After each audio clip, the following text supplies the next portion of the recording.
Check out our full line of spindle sanders at grizzly.com. Microjig, maker of the gripper. Work safer, work smarter. Now that I have the box and the lid essentially completed, I'm going to start working next on a removable tray that'll go inside the box.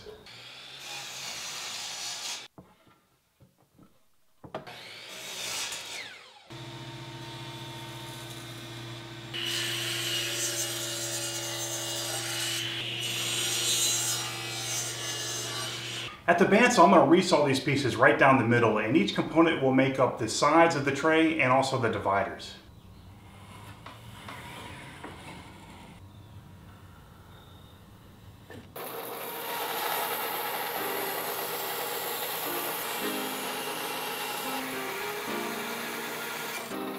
I'm going to lightly face joint each half of each resaw, and then I'm going to plane them to their final thickness.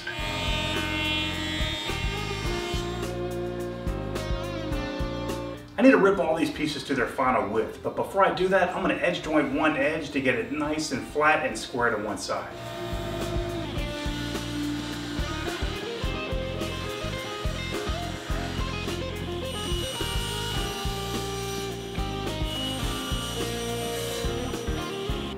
For the joining for the tray, I'm going to use a rabbet joint. So that means on two of the long sides of the tray, I need to have a rabbet on each end. And to do that, I'm going to use a stacked dado set in my table saw, and I'm going to use my miter gauge in conjunction with a sacrificial fence on the fence on my table saw. Now, normally you wouldn't want to use your fence in conjunction with your miter gauge because the cutoff can kick back at you, but because I'm using a stacked dado set, there isn't anything to kick back at me. Everything is being turned into sawdust.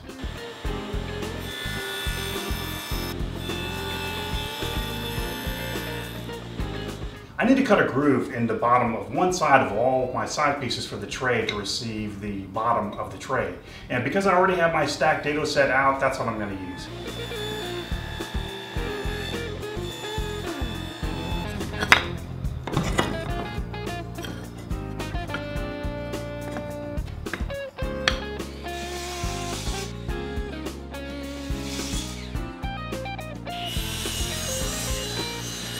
This piece of 4/4 that I just ripped is going to make up the bottom of the tray. Now the next thing I need to do is flatten one face and square one edge to that face, and then I'm going to rip it right down the middle of the bandsaw.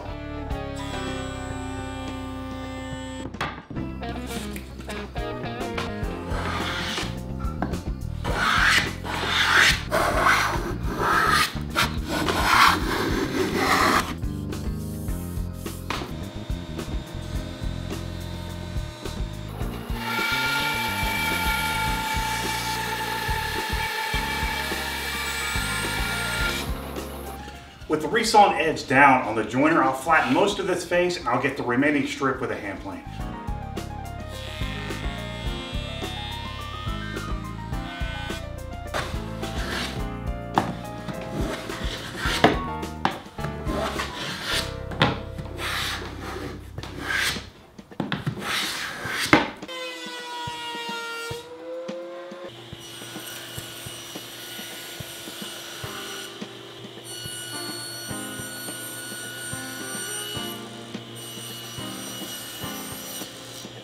My wife wants the tray to be broken into sections with dividers, so I'm going to make a long divider that runs end to end and connects the two short ends of the tray, and then one side of the long compartment is going to be broken up again by a short divider to make two separate compartments.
I milled 2 pieces of scrap cherry to act as ledgers that'll go inside the box, and they'll support the tray at the right height.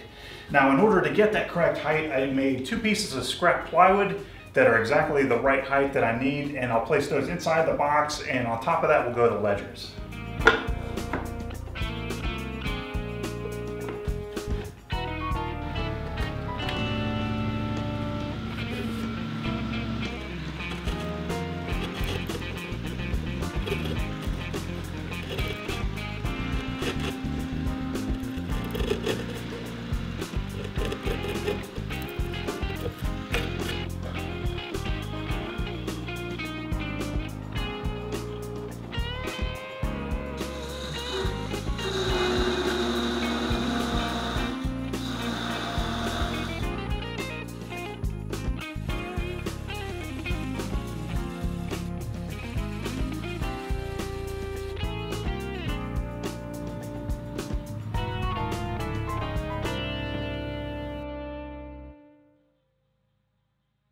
My sewing box is finally finished, and I finished it with a few coats of a mixture of boiled linseed oil, varnish, and mineral spirits in equal parts.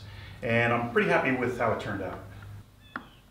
For the hinges for the box, I used hinges from Brusso Hardware, and I really can't recommend them enough. Really high quality stuff. Now, as far as the spools just fit onto the dowels, and then the dowels slide into this hole in the support with a friction fit. So just give it a little push and a twist.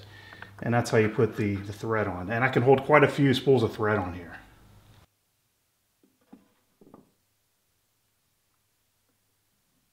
I hope you guys enjoyed watching the sewing box build, and if you're not already subscribed to my YouTube channel, I hope you would consider subscribing.